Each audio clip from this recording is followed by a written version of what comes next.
accomplish the report or complete the report, the first annual report by October 1st. We'll also talk a little bit about upcoming meetings, commission-wide meetings, and I'd like your input on, commission learning you'd like to do, or folks you'd like to hear from, or other ways you'd like to spend that time. So to get us started, I am very excited. I wanted to do like a dramatic reveal to introduce our new, this doesn't work as well as I thought it would, commission director, Suki McMahon, and I'll let Suki introduce herself. Hi, good morning. I am Suki McMahon. I am your new commission director, manager. I'm pleased to meet you. I just wanted to tell you a little bit about myself. I come from the nonprofit criminal justice reform advocacy world. I spent the last decade or so there in the management field. Most recently, I came from Just Leadership USA, where I was the executive strategic director. I led the policy arm there. Just Leadership is a nonprofit based out of New York, which I don't live in New York, I live in Maryland, but it is a nonprofit founded and led by people who are directly impacted by the criminal legal system. Before that, I was at the Columbia University Justice Lab, where I was a senior director there on the Collaborative on Reckoning and Justice, which was a criminal justice reform initiative there. And I was at the Justice Lab under Vinnie Schiraldi, who you all likely know. And before that, I was in Austin, Texas, as a leader at the Austin Justice Coalition, where I was policy director there. And if you are in the nonprofit sphere, you know that you wear a bajillion hats if you're in that realm. So I've worn a lot of hats in that realm, but I'm very pleased to wear the hat here as your new manager and to help lead the work here and to provide my expertise in this realm. So I'm very pleased to meet you again. I'm Suki, and you all have access to me as we move forward, and it's a pleasure to be here. All right, thanks, Suki. So I'm really excited to have another set of hands to kind of make things more efficient and move more smoothly and provide you all more support. So you'll be hearing from Suki in the coming days and weeks, just so that she can get to know you and kind of start to work on your plans for your work groups. So with that, let's move into our discussion about the annual report. So I'm going to share some slides. So you may have the document in front of you, but I put it on a PowerPoint so we could look at it together as well.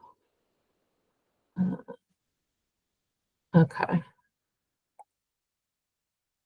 so as you know, our report is due to the governor and to the General Assembly of October 1st this year. And as Judge Davis set out for us at the first commission meeting, this initial report will be mostly about the learning that we've done, how we've organized ourselves, and kind of a plan for the next few years, and kind of learning, researching, establishing some findings, and making recommendations. So with that in mind, the report will start out with an introduction. How did we get here? Why does this commission exist? What created it? What was the mandate? And we'll give an overview of what we've done in year one. We'll touch on the activities of each individual work group, which I'll get into in just a second, how I'm proposing we lay that out. Talk about cross-cutting themes, things that the work groups have learned so far, talking about next steps for the commission, what we're planning to look at next, who we'll hear from next, what kinds of opportunities we'll have for public engagement next, and then some appendixes with information about the membership, meeting summaries, the data and presentations that we've received or requested.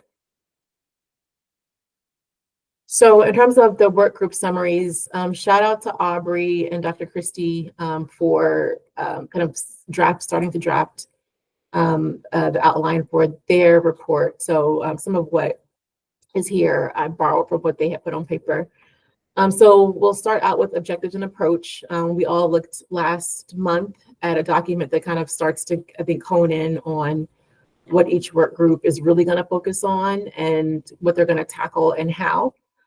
So envisioning that the work group summaries will start out there, and giving the prevention work group, using the prevention work group as an example, they're looking at primary prevention, and kind of using the lens of Maslow's hierarchy across kind of different units of analysis. So individual, community, family, um, individual, family, community, state, to look at needs, resources, et cetera. And they're approaching that by getting data presentations, hearing presentations from people in the field, et cetera. So the next part of the work group summary will look at, who have you heard from? What data have you reviewed or received? What presentations did you see? Who are you collaborating with? So for, I think, most groups, DJS is a collaborator. For other groups, like for public education and narrative change, we might list the Vera Institute as an early collaborator. Just kind of shouting out the people that are working with us and providing us support in each individual focus area. To the extent that we have them, emerging themes, what are some of the things that are coming up? Alicia and Susan, I could see, you talking about the data challenges that we've encountered so far, kind of the lack of clarity around, how many kids are there really, how many cases are there really, understanding of the process. Outputs, I don't mean to impose any pressure by including outputs as a bullet. If there are any, and the only work group that I anticipate having possibly any is public education and narrative change. And if there are none, that's fine too, but wanted to have that as an option for a container if it exists. Next steps, who do you want to hear from next? What topics do you want to tackle next? And then any reflections, considerations, or limitations you've seen so far in the work that your work group is doing. So I'll pause there for feedback, questions, suggestions. Hi, Susan. You're muted.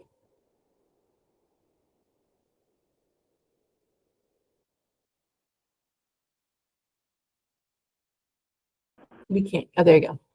Okay. Through the process, I'm starting to think that there are several things that are long-term, but there are some short-term things that we could do. And that it seems to me, I'm just talking like primarily through the process committee, we can't always be waiting for legislation to save us. And at our last meeting, when we went through the process through juvenile services, they're already starting to see a lot of ways that they could shorten their processes internally. They also have some things that they need outside help on. So it may be helpful if we ask, like, state's attorney, juvenile services, the judges, do they have any suggestions of their internal process, or we met with them, I don't, and then come up with some things that we could show by October, because I think you got to get some shorthand changes to keep it going. That's just a thought. Yeah, and even if those things aren't, completed or fully followed up on by October 1st, we can include that as, having learned X, we want to think about what are some of the interim, the things that we can do short of kind of the ultimate change we want to see. Right. And that could just, and we can lay it out that way in the report. So, I think everyone is moving with reasonable urgency, but time is what it is. And, so if we get there by October, great, we'll put it in there. But if not, we can talk about kind of that being the vision for the work. Thanks.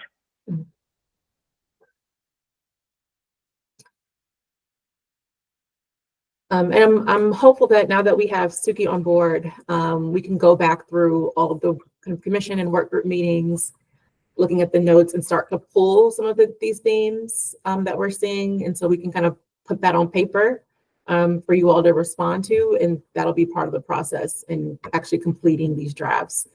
Seeing, kind of taking another look at what we've heard and discussed so far, synthesizing it, and I think that will lend itself to this structure.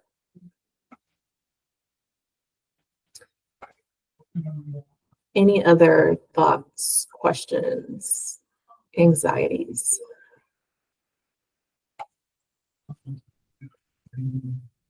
Okay, great. You love it. All right. So in terms of timing, and this is flexible, but it's an aspirational. So we're in April, we're sharing the template. I saw Alicia's face, like, oh my God. I didn't read April all the way through. Okay. So, yeah, April alarmed me.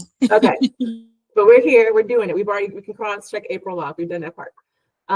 So kind of moving into May through the summer, because we know how summers go. We'll kind of spend the summer, mostly with our staff, drafting things, sharing them with you for feedback, and we'll just kind of loop it. We'll write something down, we'll share it with you, get your feedback, sit down, talk through it, adjust, and we can do several rounds of that. But just be assured that you will not be responsible for a first draft or refining. I'm hopeful that we have enough substance in the notes, and then we'll Suki, myself, Ainsley, we'll check in with the co-chairs just to flesh out anything we feel like we're missing. But we'll kind of put it to paper and give you something to respond to, and then we can adjust based on your feedback. Hopefully by July, we'll be ready to share a near complete draft back with this group. We'll spend August compiling everything, copy editing, ensuring that it flows, that it's in one voice, preparing us to share a draft with the commission by September. In September, what we should do actually in September, between August and September, work group meetings, share the sections with individual work groups, and then have a completed or close to completed package to share with the full commission in September, and preparing us for an October submission. We always aim to be on time. It is not the end of the world if we need a couple more weeks. It happens. We are responsible for many reports in this office, and mostly we're on time. Sometimes we're not, and if we just give the legislature a heads up about it, usually we get an extension without any issues. So, we'll do our best to stay on track. But if summer plans or whatever else slows us down, we will be okay. Any questions, thoughts, or suggestions about the timeline?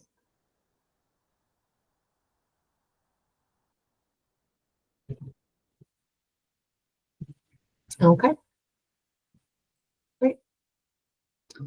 All right. So next on the agenda, I wanted to talk about scheduling, and I'm going to pull up this calendar that Ainsley made.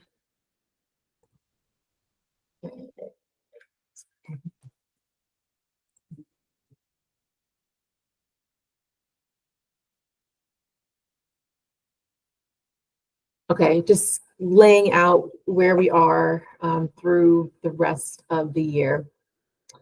So our next commission meeting is May 15th. I was hoping to hear from Special Secretary Carmel Martin of the Governor's Office for Children. She's not available in May, so we'll figure something else out. But then we have May 15th, June 12th, July. Okay, we don't have a meeting in July. The commission's not meeting in July or August. We'll meet again September 11th.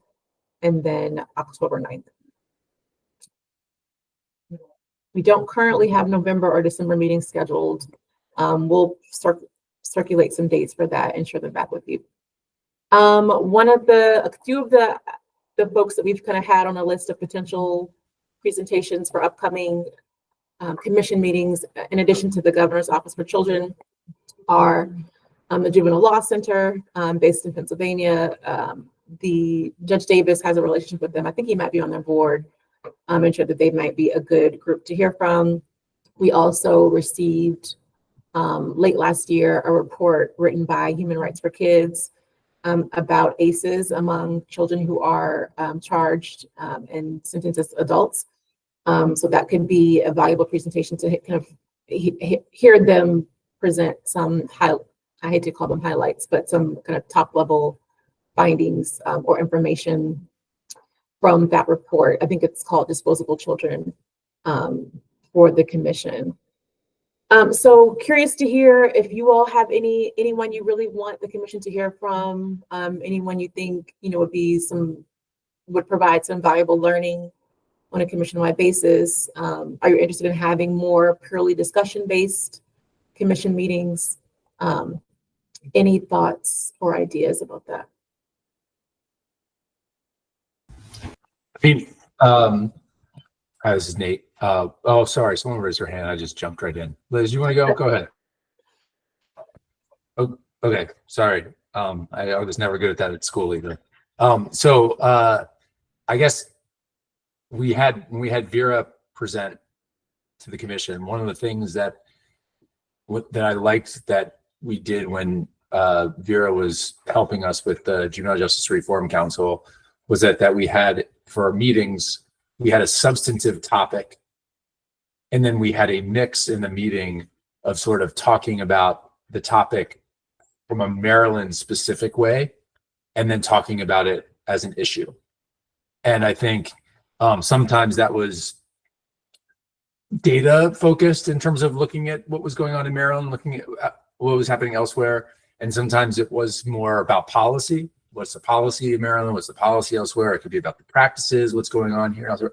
But I think I liked that general approach as a way of thinking about things, so that rather than having to try to do like so much, I think that idea of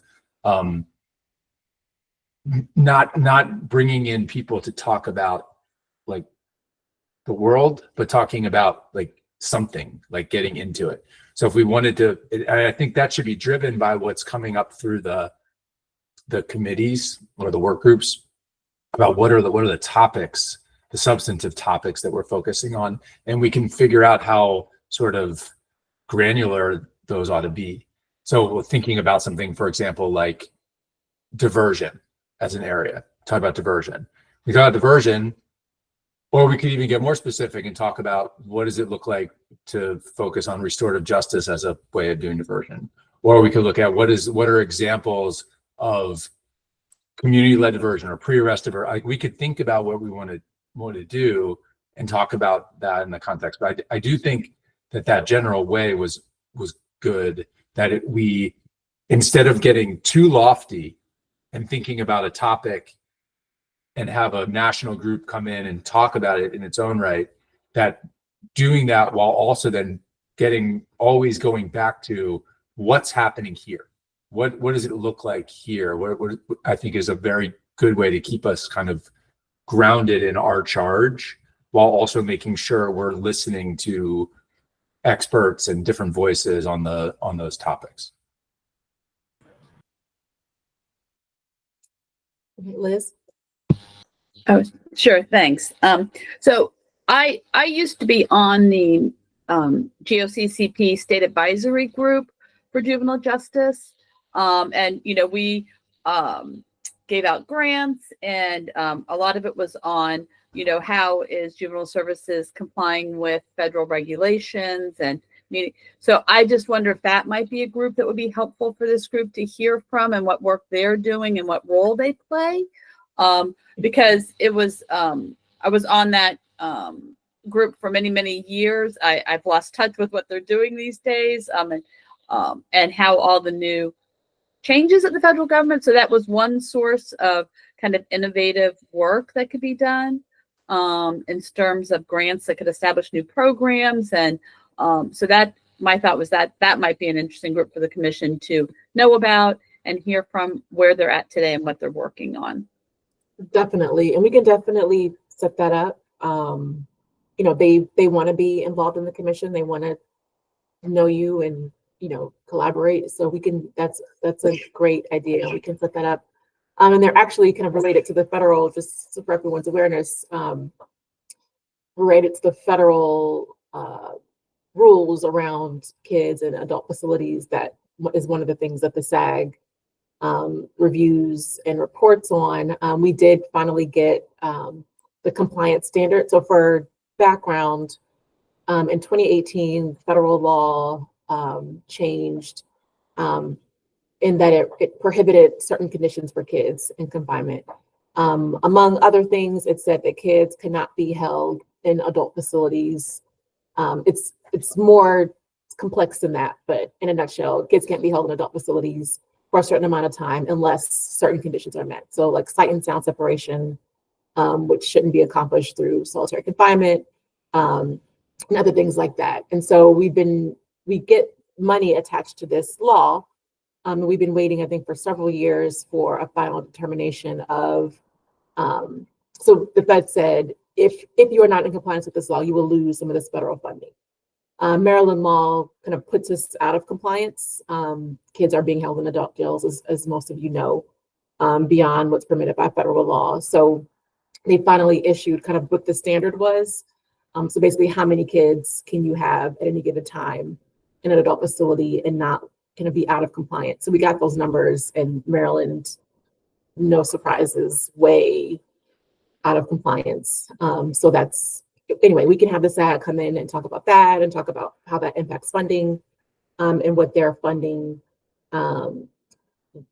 vision is for this year. They've released their NOPA, which again, we should share with you all so you can share it in your networks for the funding that is available. And they are doing it, I think, in a pretty innovative for Maryland way. So yes, short answer, yes, we can definitely have them come. Judge Weathersby? Can you hear me okay? Yes. I assume this is on the docket for the future, and certainly membership of the type of person that I'm about to talk about is on the commission. But I think as we're talking about juvenile reform, we have to take a balanced view in addressing the issues of the community and victims, and what the impact of crime in general or juvenile delinquency acts are on individual victims and neighborhoods and the society at large. I think we really have to take the impact into consideration when we're identifying resources for youth. We have to keep in mind resources for victims and impact on communities. Thank you for raising that. Definitely agree. We've been kind of, in hopes to kind of move this idea a little bit further, talking for a while about doing some kind of panels or public forums, kind of inviting people from, different segments to share kind of what their experience has been, whatever seat they're sitting in or related to youth crime and public safety. So that's something that we can talk more about, and curious to hear from you all, or maybe starting with you, Judge Weathersby, what do you think the kind of best way to get that perspective is? Well, I think that we already have some victim advocates on our commission. They'd probably be a better person to ask. I mean, I think any of the Maryland victims' rights organizations would be appropriate. Individual, personal impact it is very meaningful, just like we're trying to hear from juveniles involved in the system. As somebody pointed out here in the chat, a lot of victims of juvenile crime are juveniles themselves. But I think there's a whole nother entirety of this system that in some parts works well. The juvenile justice system itself, what I mean to say is there's a lot of professionals that are very invested in juvenile justice as a rehabilitative engine. And there's a lot of good work that goes on with a lot of good prosecutors, a lot of good magistrates, and other persons in the community that are doing a lot of good work. And I just think that in terms of the work that's already ongoing, thinking of community conferencing, all the ADR things that go on that are very meaningful in communities, but they do take that balanced view of what the impact is also on the victims of crime and delinquent acts and the community impact. So I know your question was who, and that wasn't a real answer to that, but I think there's a lot of good answers to your actual question. Yeah, and certainly, you know, we know the advocacy groups and the victim service groups well, so we can put something together and as a proposal to address that piece. And we actually only have one victim advocate on the commission. And is that the person that you're talking about, is that someone who works in a victim witness unit of a state's attorney's office? Yes. Yeah, and I think that we would need someone from a larger, and Right. no shade to her whatsoever, but that's really kind of a myopic view, and that's a prosecutor's victim advocate as opposed to a victim advocate on a larger scale. There certainly was a really great victim advocate type of a professional who was on the state advisory board this commission's last iteration. And so I'll pull up her name, and I think that would be maybe some great place to start. She was a very good proponent of that perspective. Okay. And I'm thinking, as you're speaking, I'm thinking about also Lydia Watts or someone from the Roar Center. They do a lot of work with victims and survivors of crime, and I think kind of do it in a way that kind of resonates with kind of the vision that this commission is kind of starting to make concrete. Okay, thanks for that, Judge Weathersby. Alicia? You're muted. You're on mute. Before I ask my question, I just want to say that I wholeheartedly agree with Judge Weathersby. I think it's very important to have those voices at our table for long-lasting reform, not reform that occurs and then is rolled back. So we want the community, we want the public to feel good about the reforms we're suggesting. We want them to be our allies in the public sphere when we're talking about the reforms. And so I could not agree more, and I wanted to share that. My question is for Nate. Nate, it's, you know, I understand the system that the JJRC used. And when there were those discussions about what was happening in Maryland, so there would be the national presenter, and then there would be a discussion about what's happening on the ground in Maryland, who would be participating? Who would be leading that discussion? Was it the JJRC members? Because, you know, I'm thinking about this commission, and we were chosen because we have expertise. And I think that, for example, for diversion, I think that there are many people on this commission, including Nate, including Secretary Schiraldi, including me, I'll humbly say, who could lead that discussion about what's happening in Maryland around diversion. So that's my question. Who was it the commission members that were engaging in that local discussion? Yeah, so that's a good question.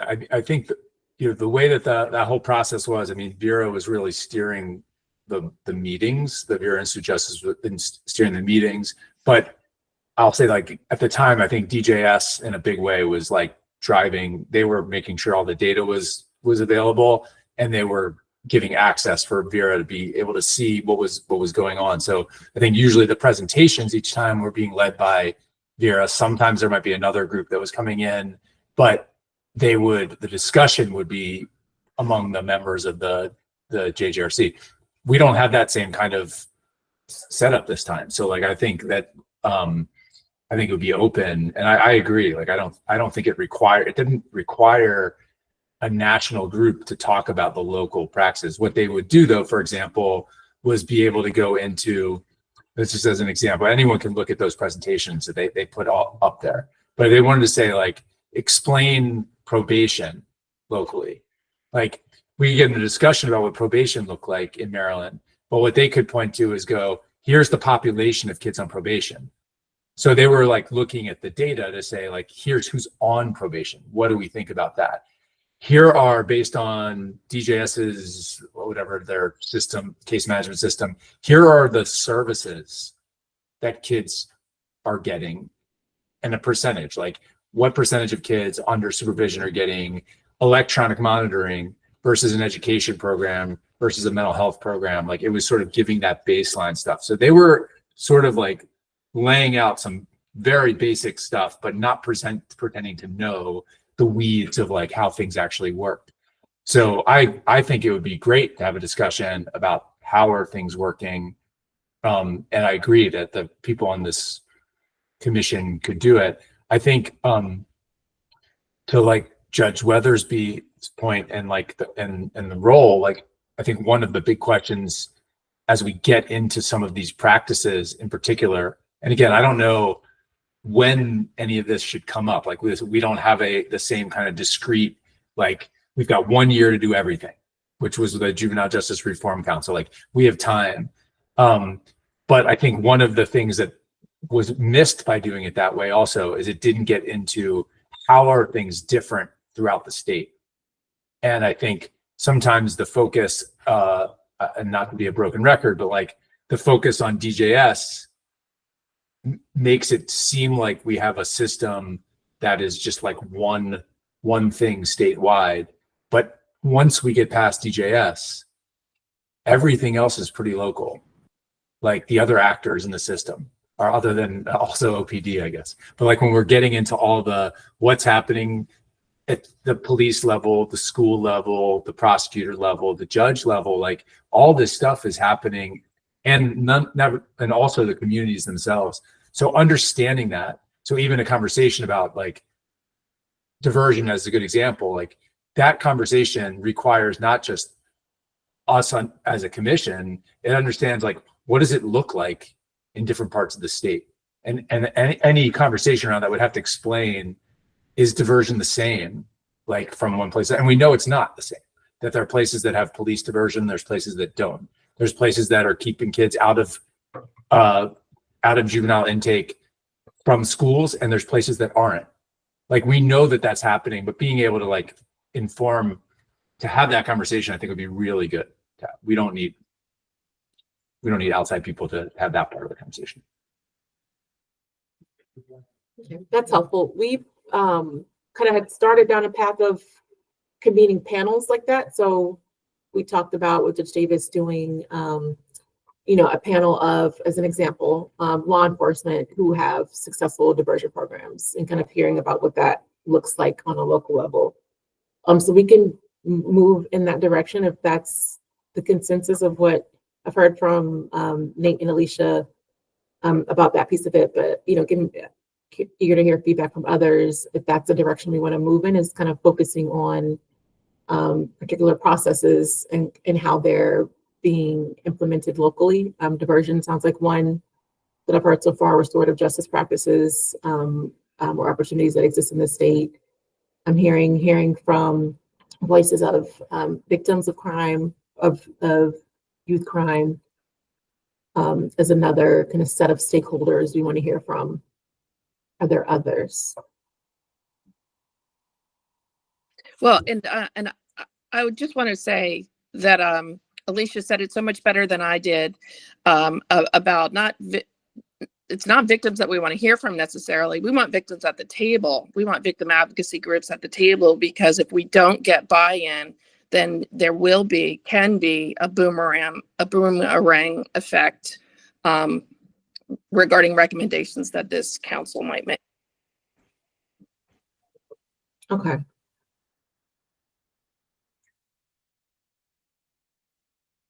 So just so I'm clear, are you kind of having maybe like an ex officio seat for what? How do you see that? I'm not in charge of this commission that is set by statute. You know, we do have a victim advocate, but I'm just trying to emphasize that point that Alicia made that I think is such a good point. Okay, I hear you.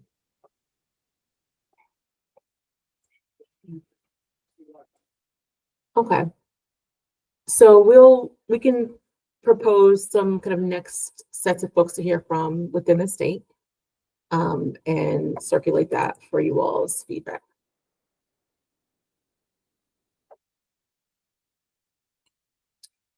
Okay, Eric. Yeah, thanks. I was going to recommend a colleague that Nate and I had worked closely with, not only in the last council, but for some work in Annapolis a couple of years ago. Nate, that's Melissa Sickman. She has done, a lot of advocacy work, and she used to be the director for the National Center for Juvenile Justice, and has an expertise in research. So I wanted to lift her name up as a possible presenter, and also wanted to get Nate's thoughts and anybody else who may know Melissa.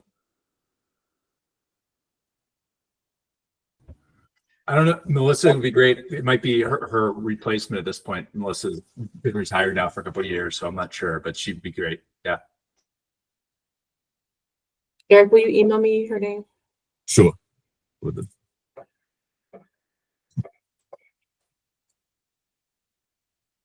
Okay, so next, I just wanted to kind of give a next work group meeting overview. Today is April 23rd. We have our Youth Rehabilitation Services meeting coming up this Friday. We will hear from some folks who work with Dr. Bettinger at the School of Social Work and the Center for Innovation about some of the practices they're seeing effective with BJS-involved youth. On Monday, we have a public education and narrative change meeting this coming Monday, where we will review some of the results from the survey that ANC prepared and launched with the commission to kind of give us some further direction about what is some of the learning that we want to put out there, and to whom and on what topics. And we'll check in with you, Nate and Eric, if there are any other things you want to cover on Monday. The next processes and system coordination meeting is May 9th. We have prevention work group meeting May 12th. And then that carries us through next month. Wanted to hear from you all on this topic. Kind of how are you finding engagement in your work group meetings? Do you have any concerns about voices being heard, or kind of people kind of being engaged in the work that you're doing?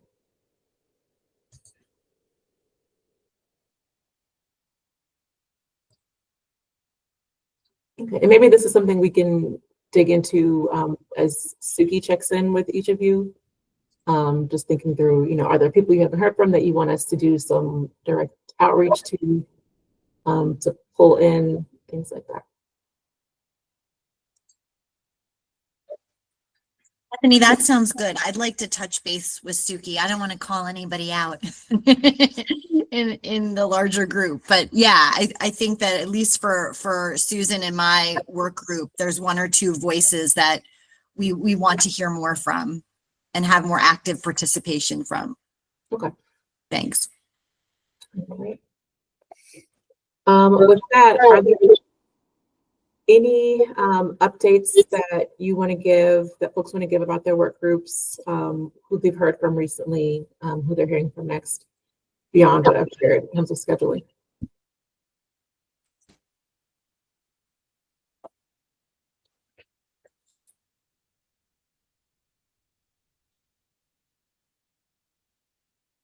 Okay. Okay, so you have the calendar dates. Ainsley shared a folder with everything that we shared with you today. So you have that full calendar of upcoming meetings and topics where we have those set. We'll work on in the next week or so, sending out kind of a list of upcoming presentations to the full commission based on our discussion today. If you haven't, please do complete the public education and narrative change survey that we've circulated to the commission. Ainsley just dropped the link again.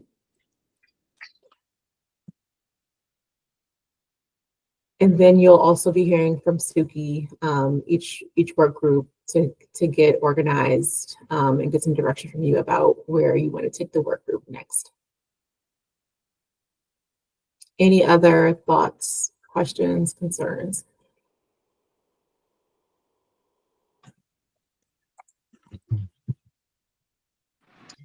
All Hi, right. I have sorry, Bethany. I was wondering, and I'm sorry if I missed this.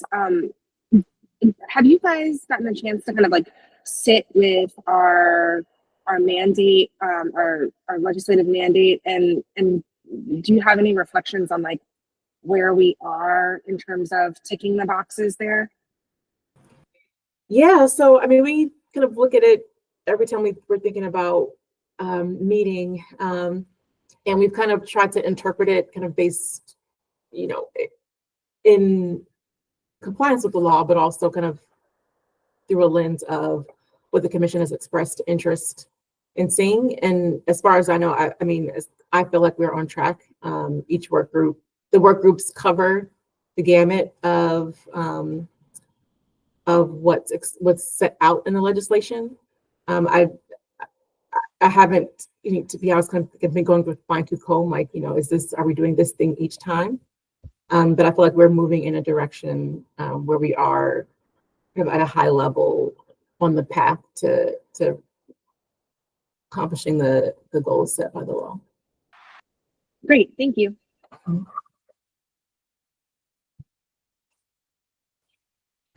All right, well, thanks everyone for your time. You'll hear from us, hear from Suki soon, and we'll provide some additional resources about scheduling upcoming meetings and the report. Thank you.